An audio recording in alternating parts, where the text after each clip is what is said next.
Hi. இன்னைக்கு என்னோட breakfast and lunch அது என்னங்கிறது தான் இன்றைக்கி நம்ம இந்த வீடியோவில் பார்க்க போகிறோம். என்ன குக் பண்ண ஃபுட்டுங்கிறது தான். மார்னிங்க்கு பிரேக்ஃபாஸ்ட்டோட லஞ்சுக்கும் சேர்த்து ரெடி பண்ணேன். அதில் புளிச்ச கீரை வாங்கி வச்சுருந்தேன். இந்த கீரை க்ளீன் பண்ணுறது தான் பெரிய ப்ராசஸ். பார்த்து எடுக்கணும். இப்போ இந்த மாதிரி செடியில் இருக்கிற மாதிரியே இந்த கீரையிலையும் வெள்ளை கலரில் அங்கங்கே ஒரே பூச்சியாக இருந்துச்சு. அதெல்லாம் பார்த்து க்ளீன் பண்ணி எடுத்துகிட்டு அப்புறம் இலையில நிறைய ஓட்டையாக இருந்துச்சு. அதை க்ளீன் பண்ணி எடுத்து வச்சுருக்கேன் கீரையை. அப்புறம் அது மூழ்கிற அளவுக்கு தண்ணி ஊற்றி நல்லா ஒரு 10 மினிட்ஸ் ஊற வச்சிடணும். ஃபஸ்ட்டு ஒரு தடவை தண்ணி ஊற்றி, அதுக்கப்புறம் 2 தடவை வாஷ் பண்ணி எடுத்துக்கிட்டேன். அப்புறம் டேரெக்டாக அடுப்பை ஆன் பண்ணிவிட்டு பேனை வச்சு குக்கிங் ஆயிலில் ஒரு 2 ஸ்பூன் ஊற்றி அதில் கடுகு உளுத்தம்பருப்பு போட்டு ஃபஸ்ட்டு தாளிச்சுக்கிட்டேன்.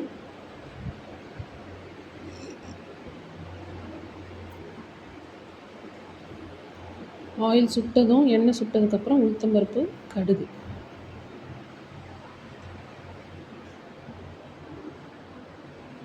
ரெண்டும் பொரிஞ்சதுக்கப்புறம் வெங்காயம் கட் பண்ணி வச்சுருக்கேன். பெரிய வெங்காயத்தில் ஒரு பாதி அதை அதிலே போட்டுடணும். போட்டுட்டு உப்பு போடணும். அப்புறம் 2 பச்சை மிளகா ஆட் பண்ணிட்டேன். வரமிளகாவும் சேர்க்கலாம். நான் பச்சை மிளகா தான் போடுறேன்.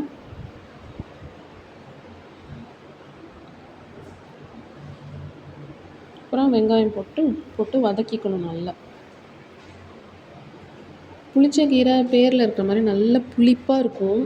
அதனால் கொஞ்சம் காரம் நம்ம சேர்த்துக்கிட்டா நல்லாயிருக்கும் சாப்பிட. அதனால தான் 2 மிளகா முழுசாக கட் பண்ணி போட்டிருக்கேன். இந்த கீரை நான் கடையெல்லாம் இல்லை, அப்படியே அதை தாளித்து வெங்காயம் போட்டு கீரையை ஆட் பண்ணி உப்பு போட்டு வதக்கிட்டேன். அவ்வளோதான். அதுவே நல்ல டேஸ்ட்டாக இருந்தது.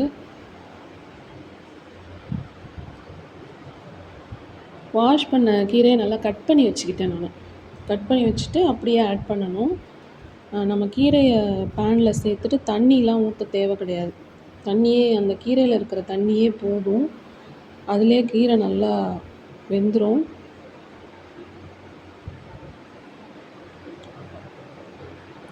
வெங்காயத்தை போட்டு நல்லா கிண்டி விட்டுக்கணும். அதுக்கப்புறம் நான் இப்போ கீரை சேர்க்குறேன். நான் இப்போ செய்கிற அந்த கீரை புளிச்ச கீரை 2 பேருக்கு சரியான அளவாக இருக்கும். வாஷ் பண்ணி கட் பண்ணி வச்சதை சேர்க்குறேன். தண்ணியெலாம் ஊற்றலை, உப்பு ஏற்கனவே சேர்த்துட்டேன். அப்படியே கிண்டி விட்டுக்க வேண்டியதான். புளிச்ச கீரையில் விட்டமின் ஏ அதிகமாக இருக்குது. ஸோ விட்டமின் ஏங்கிறது கண்ணுக்கு தான் ரொம்ப ஸ்பெஷலு. வாரத்துக்கு அட்லீஸ்ட் ஒரு தடவையாவது புளிச்ச கீரை சாப்பிட்றது ரொம்ப நல்லது. எல்லா வகையான கீரையும் எடுத்துக்கணும் தினைக்குமே. அதில் புளிச்ச கீரை வாரத்துக்கு ஒரு தடவை எடுத்துக்கிறது ரொம்ப நல்லது. இப்போ பாருங்கள், கீரை நான் போட்ட அளவை விட அப்படியே அந்த சூடு பட்டோன்னே சுருங்கிடும், கலரும் மாறிடும்.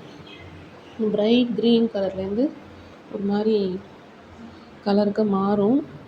க்ரீன் கலர் கீரையும் வதங்கிடும், நல்ல அளவு குறைஞ்சிரும்.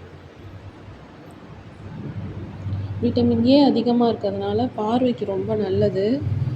அதே மாதிரி விட்டமின் சி அதிகமாக இருக்குன்னா நமக்கு உடம்புல நல்ல இம்யூனிட்டி ரைஸ் ஆகும். இதில் இரும்பு சத்து ரொம்ப அதிகமாக இருக்குது. ரத்த சோகை இருக்கிறவங்க இதை எடுத்துக்கிறது ரொம்ப நல்லது. இதில் ஃபைபர் கண்டென்ட்டும் ரொம்ப அதிகம். அதனால் இதை சாப்பிடும்போது மலச்சிக்கல்லாம் இருக்காது. நமக்கு வெளியே போகிற பிரச்சனையெல்லாம் சரியாகும். ஆன்டி ஆக்சிடென்ட்ஸும் புளிச்ச கீரையில் ரொம்ப அதிகம். ஆன்டி ஆக்சிடென்ட்ஸ் என்னென்னா, உடம்புல இருக்கிற ஸ்ட்ரெஸ்ஸு, இந்த கேன்சர் செல்ஸ்லாம் ஃபார்ம் ஆகாமல் நமக்கு குறைக்கும். நல்ல இம்யூனிட்டி கொடுக்கும் உடம்புக்கு. கால்சியமும் அதிகம் அந்த கீரையில். ஸோ எலும்புக்கு நல்ல க்ரோத்தை கொடுக்கும். பசங்களுக்கும் நாம் எல்லா வயசுலேயுமே சாப்பிட்லாம். எல்லா வயசில் உள்ளவங்களும் சாப்பிட்லாம். குழந்தைங்களுக்கெல்லாம் கொடுக்கறது ரொம்ப நல்லது. ரொம்ப புளிப்பாக இருக்கிறதுனால கேஸ்ட்ரைட்டிஸ் இருக்கிறவங்க இதை கொஞ்சம் அளவாக எடுத்துக்கணும். ஏன்னா இது வயிறு புண்ணு இருந்துச்சுன்னா அதை அதிகப்படுத்திடும். ஸோ அளவாக எடுத்துக்கிறது ரொம்ப ரொம்ப நல்லது. அவ்வளோதான், கீரை நல்லா சுருங்கிருச்சு, கலரும் மாறிடுச்சு. யூஸ்வலாக இந்த மாதிரி வெந்ததுக்கப்புறம் எடுத்து மத்து வச்சு கடைஞ்சால் நல்ல கடையல் நல்லா ரெடி ஆகிடும். சாப்பிடவும் ஈஸியாக இருக்கும். ஆனால் நான் இந்த மாதிரி வேகும்போதே நல்லா குழஞ்சிருச்சு இந்த கீரை. அதுவே சாப்பிட நல்லா இருந்துச்சு. இந்த வெங்காயத்தோடு சேர்த்து சாப்பிடும்போது ரொம்ப நல்லா இருந்தது. நீங்களும் ட்ரை பண்ணி பாருங்கள் வீட்டில். டெய்லியும் ஒரு கீரை சாப்பிட்ணும். அப்படி இல்லாட்டி வாரத்தில் 3 நாளாவது கீரை சாப்பிட்றது ரொம்ப ரொம்ப நல்லது. ஏன்னா ஒவ்வொரு கீரையில் ஒவ்வொரு எனர்ஜி, ப்ரோட்டீன்லாம் இருக்கும். ப்ரோட்டீன், விட்டமின்ஸ், ஒவ்வொரு சத்து இருக்கும். மோஸ்ட்லி எல்லா கீரையிலையுமே ஃபைபர் இருக்கும், அதோட விட்டமின்ஸ் இருக்கும். ஒரு சில கீரையில் அயர்ன் இருக்கும். வாரத்தில் 3 நாளாவது எடுத்துக்கிறது ரொம்ப நல்லது. முட்டை வந்து தினைக்குமே சாப்பிட்லாம். அது ப்ரோட்டீனு. கீரையில் நமக்கு விட்டமின்ஸ் அண்ட் மினரல்ஸ் கிடைக்கும், அதை எடுத்துக்கணும். அவ்வளோதான், இந்த கீரை ரெடி ஆகிடுச்சி. இதை எடுத்து வச்சிடலாம். இதுக்கு அடுத்து நான் காலையில் ஆக்சுவலாக இந்த கீரை வந்து மத்தியானத்துக்கு நான் லஞ்சுக்காக செஞ்சேன். கீரை, ரைஸு, ரசம், தயிர் தான் மத்தியானத்துக்கு 2 பேருக்காக செஞ்சோம். பசங்களுக்கு மத்தியானம் ஸ்கூலுக்கு மினி இட்லி தான் கேட்டாங்க, பொடி இட்லி. ஸோ அவங்களுக்கு தனியாக அதை செஞ்சாச்சு. காலையில் ஆனியன் ஊத்தப்பம் கேட்டாங்க. அப்புறம் காலையில் பிரேக்ஃபாஸ்ட்டுக்கு பொங்கல், வெண்பொங்கல். அது எப்படி என்னோடய ஸ்டைலில் நான் எப்படி செய்கிறேன்னு ஏற்கனவே வீடியோ போஸ்ட் பண்ணியிருக்கேன், பாருங்கள்.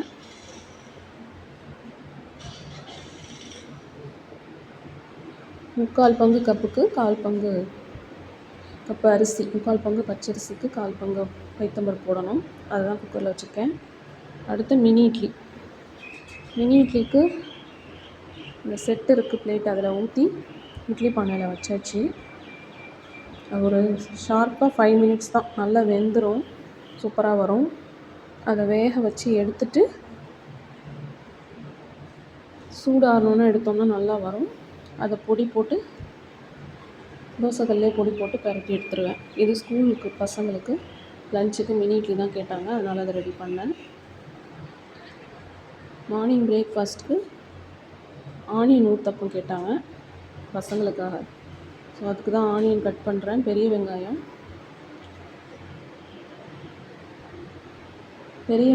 கட் பண்ணி அதை கல்லில் தோசை மாவு ஊற்றிட்டு பெரிய வெங்காயத்தை தூவிட்டு அதில் இட்லி பொடி தூவிட்டு சுற்றி நம்ம எண்ணெய் யூஸ் பண்ணுறோமோ குக்கிங் ஆயில் அதை ஊற்றிட்டு ஒரு 5 மினிட்ஸ் அதிகம்தான், ஒரு 2 மினிட்ஸில் வெந்துடும் தோசை. அதை எடுக்க வேண்டியதான். ஆனியன் போடுறதுனால நமக்கு தோசையில் ஒரு வெஜிடபிள் ஆட் ஆகிடும். வேணா வெங்காயம், கொத்தமல்லி, வெங்காயத்தோட கொத்தமல்லி, கேரட்டு, தக்காளி, புதினா அதெல்லாம் கூட ஆட் பண்ணி செய்யலாம். ஆனால் பசங்களுக்கு ஆனியன் போட்டால் பிடிக்கும். ஆனியனில் வந்து வெங்காயத்தில் ஆன்டி ஆக்சிடென்ட்ஸ் நிறையா இருக்குது. அதுவும் குழந்தைங்களுக்கு ரொம்ப நல்லது. ஸ்பெசிஃபிக்காக ஒவ்வொரு பிள்ளைங்க ஒவ்வொரு வெஜிடபிள்ஸ் சாப்பிடுவாங்க. எங்கள் வீட்டில் பெரிய பையனுக்கு ஆனியன் ரொம்ப பிடிக்கும். ஒரு ஆனியன் ஊத்தாப்பம் ஊற்றியாச்சு காலையில் சாப்பாடுக்கு, பிரேக்ஃபாஸ்ட்டுக்கு.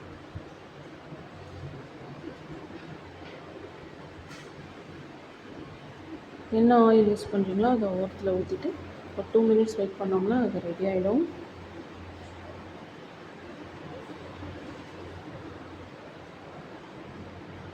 இந்த பொங்கல், ஆனியன் ஊத்தப்பம் இதுக்கெலாம் சைட் டிஷ்ஷு தேங்காய் சட்னி தான் செஞ்சுருந்தேன். நான் சிம்பிளாக தான் தேங்காய் சட்னி செய்வேன். பொட்டுக்கடலை, பூண்டு, கருவேப்பிலை, தேங்காய், அப்புறம் பச்சை மிளகா இல்லைனா வரமிளகா ஏதாவது ஒன்று ஆட் பண்ணி அரைச்சிடுவேன், தாளிச்சிடுவேன், அவ்வளோதான். இதுதான் நான் ரொட்டீனாக செய்கிறது தேங்காய் சட்னி. பொட்டுக்கடலைக்கு பதிலாக எப்போயாவது வேர்க்கடலை ஆட் பண்ணுவேன். வேர்க்கடலை ஆட் பண்ணேன்னா தேங்காய் போடுவேன், தேங்காய் போடாமையும் செய்யலாம், அதுவும் நல்லாயிருக்கும். பூண்டு சேர்த்தா நல்லா ஃப்ளேவர் நல்லாயிருக்கும், அந்த வாசனை ரொம்ப நல்லாயிருக்கும். அது மாதிரி செஞ்சால் தான் பசங்களுக்கு பிடிக்கும். அது மாதிரி செஞ்சு கொடுப்பேன். ஸோ தோசை வெந்துட்டுருக்கு, நேரம் வெந்துடும். இப்போ திருப்பி போடலாம்.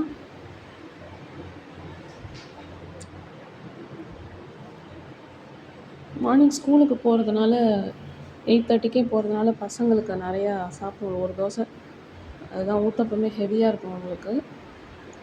வெந்துருச்சு, திருப்பி போடலாம். அவ்வளோதான். திருப்பி போட்டு ஒரு 30 செகண்ட்ஸ் வச்சுருந்தா போதும். ஆல்ரெடி வெந்திருக்கும்.